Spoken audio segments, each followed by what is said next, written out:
Semangat kebencian juga perlahan memulihkan banyak kebijaksanaan, dan kemudian menghadapi 9 serangan ular api besar Xiaoyan, bahkan jika itu diblokir oleh pertahanannya sendiri, dia merasakan aura berbahaya darinya, dan dia segera meraung. Roh kebencian meraung, dan kemudian dengan raungan roh kebencian, di kedalaman kota hantu, ki hitam yang jahat dan aneh juga terbang dengan cepat, dan kemudian berkumpul dengan gila di bawah mata Xiaoyan, tubuh roh kebencian. Hentikan, kamu tidak bisa menyerapnya seperti ini. Suara Raja Naga Emas juga terdengar di hati Xiaoyan. Xiaoyan pindah. Binatang sialan, baru saja lahir dengan kecerdasan seperti itu. Xiaoyan berpikir dalam hati, dan saat berikutnya, pertahanan 9 ular besar yang berapi-api dan semangat kebencian hancur. Memblokir, Xiaoyan berteriak keras, dan tiba-tiba penguasa kuno api abadi di punggungnya juga menembak dengan tenang, menebas energi hitam aneh yang terus datang. Di bawah serangan ganda kekuatan api aneh dan bayangan naga Long Ying, energi hitam aneh itu tiba-tiba terputus oleh nyala api. Setelah itu, nyala api tidak menghilang, tetapi mengelilingi bagian bawah kota hantu dengan baik dan lorong-lorong yang dalam. Ki hitam benar-benar terisolasi dengan cara ini. Semangat kebencian di dasar sumur penekan hantu merasa bahwa ki hitam terputus, dan meraung, dan warna matanya menjadi lebih dalam. Suara macam apa ini? Mu Feng bertanya-tanya, saat serangan Xiaoyan jatuh, kejutan juga menyebar di kota hantu. Napas ini, seharusnya Xiaoyan, suara Yueru juga meningkat beberapa desibel. Ayo percepat. Ya, keduanya mengatakan bahwa kecepatannya meroket, tetapi mereka menjaga jarak yang bisa dihubungi satu demi satu. Alasan mengapa Yueru dan Mu Feng begitu lambat adalah karena mereka berhati-hati. Lagi pula, tidak semua orang memiliki kemampuan persepsi jiwa yang menakutkan dari Xiaoyan, jadi mereka melambat. Fluktuasi macam apa ini? Seorang wanita yang agak halus dengan 2 ekor kuda juga menatap suatu tempat dengan curiga. Sebenarnya ada orang lain yang memasuki sumur hantu. Tianhuo Shenghu juga bergumam. Ini sebenarnya nafas api, sepertinya sangat mirip denganmu. Tianhuo Shenghu juga merasakannya dengan hati-hati. Ya, Mu Yingying setuju dengan santai. Meskipun dia juga merasa bahwa ada beberapa kekuatan api yang sangat menakutkan yang terkandung dalam gelombang ini, itu juga kekuatan api, dan Mu Yingying tidak kurang dari yang lain. Jadi dia tidak menerimanya, hati, dan berjalan perlahan menuju gua di depannya dengan langkah kecil. Di kedalaman kota hantu, dengan keterkejutan serangan Xiaoyan, kedalaman kota hantu yang awalnya tenang sebenarnya memiliki suara ratapan, yang sangat aneh.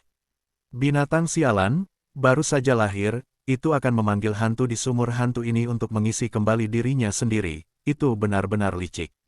Xiaoyan juga tidak tahu situasi lain, dan kemudian menatap roh kebencian di depan dia dengan senyuman. Roh kebencian pada awalnya tidak membawa Xiaoyan ke hati. Lagi pula, dari persepsi roh kebencian, kekuatan Xiaoyan juga sangat lemah, dan meskipun dia baru lahir, bagaimanapun, ini adalah kota hantu, dan ada aliran ki hantu yang stabil. Konsumsi energi membuat Xiaoyan kelelahan dan mati. Tapi ketika semangat kebencian menghadapi serangan 9 ular Xiaoyan, dia harus bermartabat. Roh kebencian tahu bahwa pria di depannya tidak lemah. Dia jelas telah menyembunyikan kekuatannya barusan, dan kemudian dia terkejut. Dia segera menggunakan beberapa keterampilan bawaan untuk mencoba menyerap ki hantu di kota hantu ini untuk mengisi kembali. Kemanusiaan. Jangan bangga, roh kebencian juga berkata sebentar-sebentar. Rupanya seperti bayi manusia, tidak. Jelas, semangat kebencian, sejak aku melahirkanmu, maka kamu bisa bolak-balik dari tempat asalmu. Xiaoyan juga melotot, dan kemudian kekuatan awal Kaisar Do Bintang 4 yang menakutkan sepenuhnya ditunjukkan.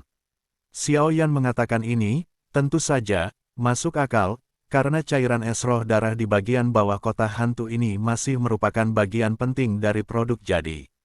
Kemudian marah. Itu diredam oleh roh kebencian yang lahir dari cairan es roh darah ini. Hanya dengan begitu kamu bisa menjadi cairan es roh darah sungguhan. Jika tidak, aura kekerasan dalam cairan es roh darah akan menambah pikiran saat menggunakannya, yang secara serius akan mempengaruhi melahap api suci Xiaoyan di masa depan, jadi Xiaoyan pasti tidak akan membiarkan ini terjadi. Hanya kamu, roh kebencian cukup marah ketika dia mendengar kata-kata itu.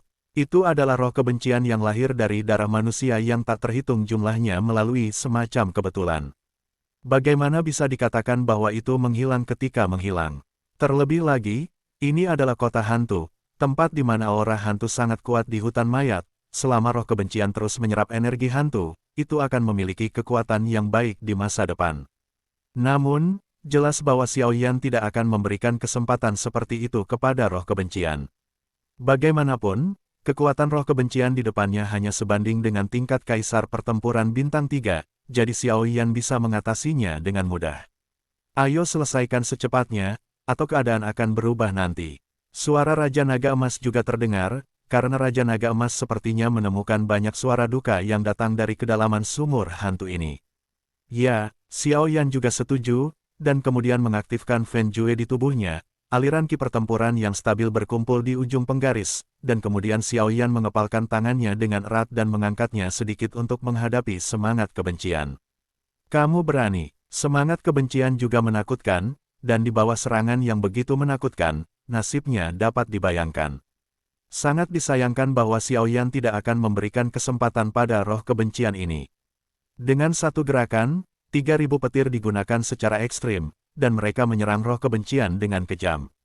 Di dasar sumur kota hantu, saya melihat api aneh Xiaoyan terus naik dan turun, dan kemudian luka besar muncul di perut sosok roh kebencian, yang jelas disebabkan oleh Xiaoyan.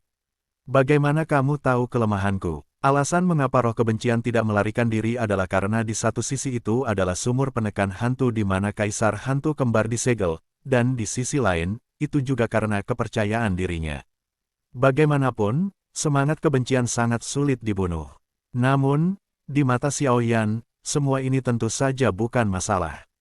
Karena ketika Xiaoyan menyerang, tuannya Jin Longqing juga mengatakan bahwa roh kebencian ini hanya dapat menyerang perut, karena di mana adalah titik pengumpulan semua energi, hanya dengan mematahkan wajah seseorang dapat membunuh. Namun, Xiaoyan berhasil. Semangat kebencian memiliki ekspresi yang luar biasa di wajahnya, tetapi sosok semangat kebencian perlahan menghilang menjadi beberapa bagian. Melihat ini, Xiaoyan juga merasa lega. Kenapa kamu berdiri diam? Kumpulkan fragmen kematian dari roh kebencian untuk memurnikan cairan es roh darah. Raja Naga Emas juga mengutuk, tetapi beberapa suaranya penuh kelegaan. Mendengar ini, Xiaoyan juga tiba-tiba sadar kembali, lalu bergerak cepat. Dalam kehampaan, roh kebencian dipukul oleh Xiaoyan, dan ki hantu di dalam tubuh terus bocor. Kemudian, seperti balon yang kempis, volumenya menyusut dengan cepat, dan kemudian perlahan-lahan berubah menjadi berkeping-keping. Tertiup angin, beberapa fragmen berwarna merah darah mencoba melarikan diri menuju kedalaman kota hantu. Pecahan merah darah ini adalah sisa-sisa roh kebencian. Jika mereka melarikan diri seperti ini, roh kebencian baru akan muncul setelah ratusan atau ribuan tahun. Namun, Xiaoyan juga memiliki kegunaan lain untuk pecahan merah darah, jadi dia pasti tidak akan memberikan pecahan merah darah kesempatan untuk melarikan diri. Banyak pecahan langsung ditangkap oleh Xiaoyan, menghilangkan semua vitalitas semangat kebencian. Lanjut, saatnya panen. Xiaoyan juga melihat pecahan merah darah di tangannya, dan kemudian perlahan berjalan beberapa langkah menuju air di depannya. Airnya juga berwarna merah darah saat ini, tetapi dipisahkan menjadi dua kolam di kiri dan kanan. Xiaoyan juga tertawa, dan dengan lambaian tangannya, air itu segera bersatu kembali, tetapi sepertinya ada sesuatu yang hilang darinya, air. Pergi, Xiaoyan berkata dengan lembut, lalu mengendurkan tangannya, dan pecahan merah darah di tangannya juga perlahan jatuh. Air di dasar sumur kota hantu melihat pecahan berwarna merah darah jatuh dari tangan Xiaoyan, dan juga bergetar karena kegembiraan spiritual. Saat pecahan merah darah di tangan Xiaoyan jatuh, air berwarna merah darah juga langsung meledak menjadi banyak gelembung. Gelembung terus meningkat, tetapi suhu di bagian bawah kota hantu sangat rendah saat ini, dan gelembung mana yang terus berputar, fragmen merah darah asli juga ditelan dan perlahan dicerna. 1 menit, 2 menit. Setelah beberapa saat, Xiaoyan merasa bahwa air di depannya menjadi sangat cerah. Ya, warnanya kemerahan, seperti kemerahan seperti apel, bukan warna merah darah yang baru saja dipenuhi aura aneh. Sukses! Xiaoyan juga sangat gembira, dan kemudian menatap genangan air di depannya. Meskipun volumenya menyusut banyak, jumlah ini sudah cukup. Segera, Xiaoyan juga mengeluarkan botol giok yang bagus, dan dengan hati-hati mengisi air di depannya. Penampilan hati-hati menyebabkan Raja Naga Emas tertawa terbahak-bahak. Dalam kata-kata Xiaoyan, ini adalah masalah utama melahap. Cairan es roh darah adalah hal yang sangat penting. Bagaimana itu bisa disia-siakan? Mungkin itu hanya sedikit terkait dengan keberhasilan atau kegagalan menelan api suci di masa depan. Jadi di bawah cekikikan Raja Naga Emas, Xiao Yan juga mengumpulkan semua air di depannya tanpa jatuh. 17 botol. 17 botol penuh. Xiao Yan tahu suhu rendah yang mengerikan dari cairan es roh darah ini, dan ada sebanyak 17 botol, dan dia juga memiliki sedikit kepercayaan diri untuk menelan api suci. Api suci, tunggu aku. Xiao Yan dengan hati-hati menyingkirkan 17 botol cairan es roh darah, dan kemudian bergumam. Aku tidak tahu apakah Yueru dan yang lainnya baik-baik saja. Lupakan saja, itu akan baik-baik saja, aku akan pergi melihat dulu. Xiao Yan juga menggelengkan kepalanya, meskipun cairan es roh darah dipanen dari perjalanan ke hutan mayat neraka ini, bagaimanapun juga, ada sesuatu di kota hantu ini yang menarik Xiao Yan, jadi Xiao Yan tidak akan pergi dengan mudah. Akhirnya di dasar sumur, bagaimana kota hantu sialan ini bisa begitu dalam? Ini benar-benar aneh. Suara Mu Feng datang perlahan. Siapa? Yueru juga mengikuti Mu Feng ke dasar sumur, dan kemudian tiba-tiba melihat seorang pria berpakaian hitam dengan kaki yang berat di punggungnya. Tetapi di dasar sumur, tidak ada cukup cahaya sehingga dia tidak bisa melihat siapapun dengan jelas, jadi dia juga waspada. Ini aku, kenapa kamu turun? Xiao Yan juga memanggil api, dan kemudian cahaya bersinar. Mu Feng dan Yueru juga melihat wajah asli Xiao Yan, dan langsung merasa lega. Hei, bukan karena Yueru mengkhawatirkanmu, karena dia takut sesuatu akan terjadi padamu. Kata Mu Feng tiba-tiba. Mendengar ini, wajah cantik Yueru juga sedikit merah, tetapi tidak mudah untuk menemukannya di sumur hantu ini. Xiao Yan, apakah kamu memperhatikan sesuatu? Yueru juga buru-buru mengganti topik pembicaraan. Tidak ada yang bisa ditemukan, saya baru saja datang ke sini dan terjerat oleh makhluk misterius, dan ada beberapa pertempuran. Tapi dia kabur. Xiao Yan juga menghela nafas. Suhu di sini sepertinya agak dingin. Suasana di sini juga sangat aneh dan dingin. Mu Feng melihat sekeliling di bagian bawah kota hantu, dan menemukan beberapa jejak pertempuran. Xiao Yan, di mana barang-barang yang kamu butuhkan? Mata Mu Feng bergerak, seolah dia mengingat sesuatu dan berkata, seharusnya masih di dalam. Xiao Yan juga tampak merenung. Di dalam, menurut penyelidikan saya, ada keberadaan yang sangat menakutkan yang tersegel di kedalaman sumur hantu ini. Jika masih di dalam, Mu Feng juga ragu-ragu. Apakah itu harus? Mu Feng berbalik. Hidup dipertaruhkan. Xiao Yan menjawab dengan acuh tak acuh. Ayo pergi, selagi kita masih punya waktu, mari kita lihat baik-baik kota hantu ini, dan tunjukkan betapa bagusnya aku, hehe. Mu Feng juga tersenyum, jelas mengetahui bahwa ada kekuatan kuat di sumur kota hantu ini. Keberadaan Xiao Yan juga tegas ke depan. Xiao Yan cukup terkejut dengan ini, dan banyak dari mereka tergerak. Teman-teman seperti itu memang layak untuk ditemui. Ayo pergi, jangan khawatir, tidak akan ada yang salah denganku. Xiao Yan juga tersenyum dan memimpin untuk pergi. Ya, Yueru menggigit bibirnya sedikit. Hei hei hei, ini yang saya katakan, oke. Mencuri dialogku lagi. Mu Feng juga mengeluh dengan sangat tertekan. Tetapi orang yang cerdas tahu bahwa Mu Feng hanyalah orang yang bermulut pisau dan berhati tahu, dan itu hanya pembicaraan. Mereka bertiga melaju perlahan di sepanjang lorong di dasar sumur kota hantu. Kecepatannya sangat lambat. Jelas, di tempat yang tidak dikenal dan berbahaya ini, kita harus mengendalikan kecepatan dan berjalan dengan lambat. Bagaimanapun, yang tidak diketahui adalah yang paling menakutkan.